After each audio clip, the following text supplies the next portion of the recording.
Hey everybody, welcome back to another episode of the Camaro Rebuild. This one's going to be a little choppy, kind of bouncing around here. We try to keep consistent on the other videos, like working on one thing.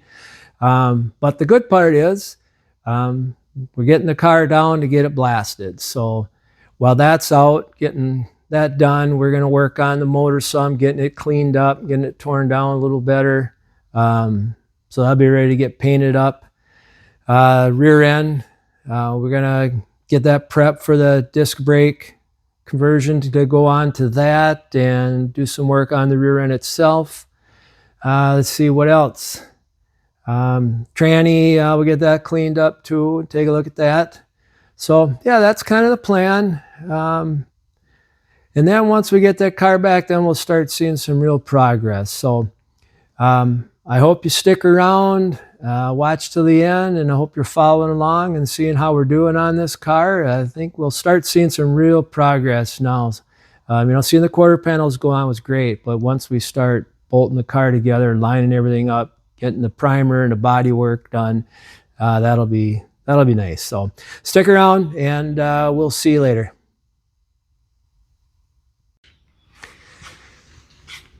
All right, there it is, loaded up into the truck, or the trailer, ready to go down to Plasti Blast down in Eau Claire, Wisconsin. I got the one door under there that we're blasting, the fender's back here, car in the middle on the rotisserie, and then up front we got the deck lid and the trunk, or the hood. I don't know if you can see them up there or not. There we go. And then dog's making sure everything's okay.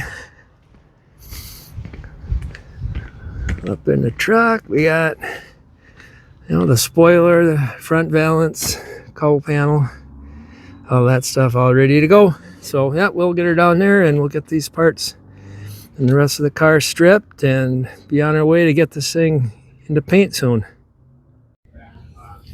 Well, we arrived in Eau Claire at Plasti Dip, Jim Meyer's shop. We got it in the booth here. So this is the last time we'll see it with the old original paint on it.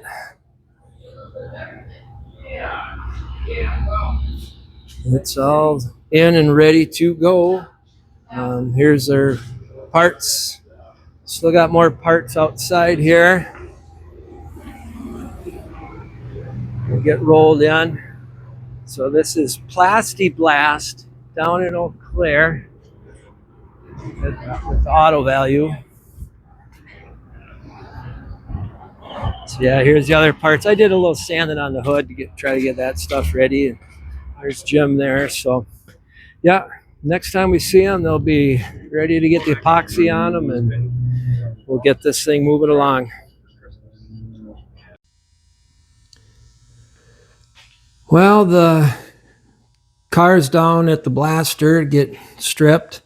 I decided to start doing some more work onto the motor and transmission. So got the motor pretty well stripped down, got it all washed up real good, a lot of engine cleaner and brake cleaner and stuff to get all the grease and oil off it. Well, that paint's really holding on pretty good. When they painted it, they did a pretty decent job, obviously, of prepping the block. But I'm going to go over it really, really thorough with wire wheels and the drills and stuff and wire brushes, and try to get it all cleaned up,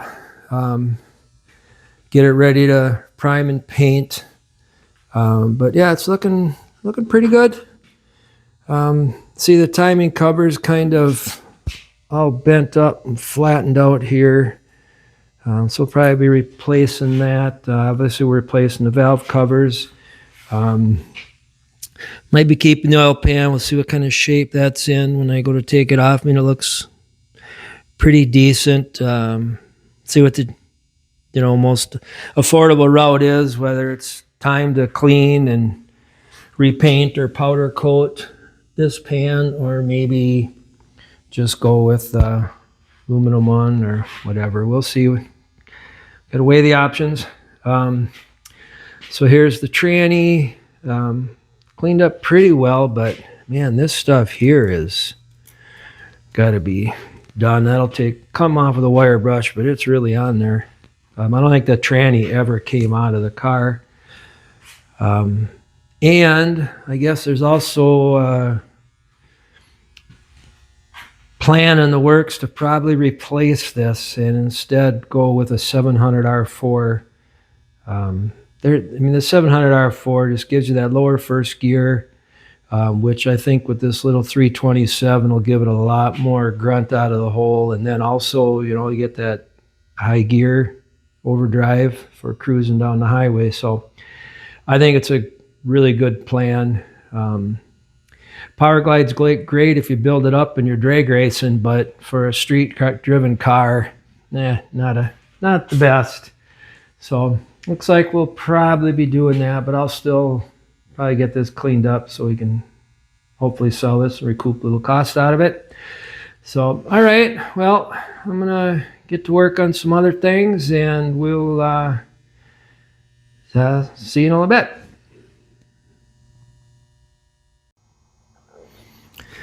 So I got the drums all off, cleaned up the ends of the axles, got the pin out, C-clips out so I can pull the axles out and work on that. And now I'm looking at pulling these caps so I can get the center section out here. And I'm going to do new pinion bearings, new carrier bearings in here, and then new axle bearings on each side and new seals. So that'll be what I'm working on now, as long as the car's down at the blaster getting stripped. So we'll get this rear end fixed up and ready to roll.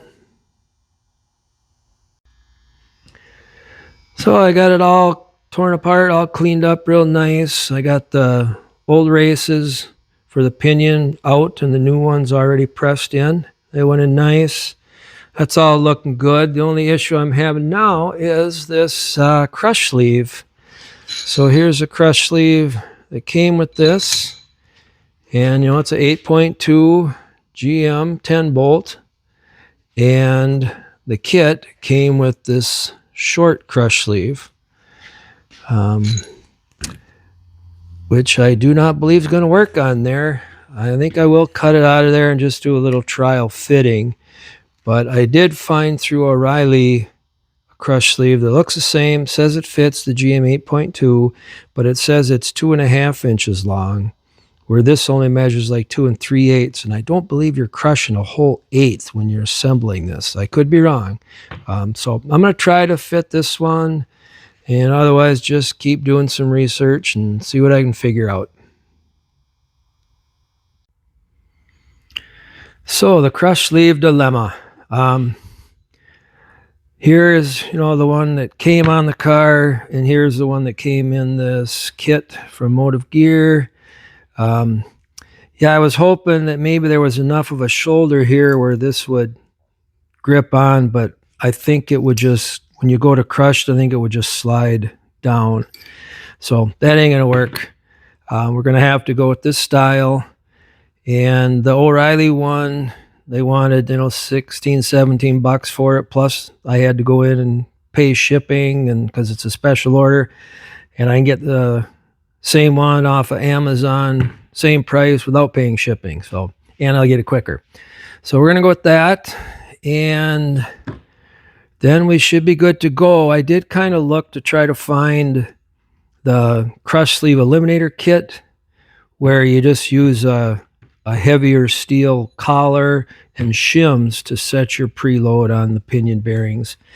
And then you can just, when you put your pinion nut on, you just torque away. You don't have to worry about anything. With this, when you're torquing your pinion nut, if you go a little too far, you crush this too far and put too much preload on your bearings, you're done. You got to tear it apart, get another crush sleeve. So we're going to do it. Hopefully just have to be real careful setting that up when we do get it in there. In the meantime, I did get all the brake kit. Oh, here's the axle bearings we got to put in the tubes. But yeah, the brake kit came. So we got all the cables and brackets. I think we're going to probably powder coat these. They look like they're just raw steel with that mill scale on them. So we'll probably get these powder coated. Yeah, this is the whole kit. Looks good. So once we get this together, we'll get that going, get those brackets powder coated, and we will have a complete finished rear end with disc brakes and new bearings and seals. It's still a one wheel wonder, but they're just looking for a cruiser, so we'll be all right with that, I think. All right, well, I'm going to end the video here.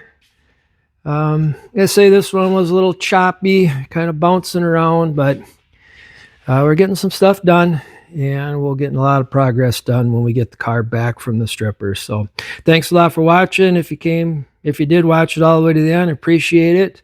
And we'll see you in the next one. Bye, everybody.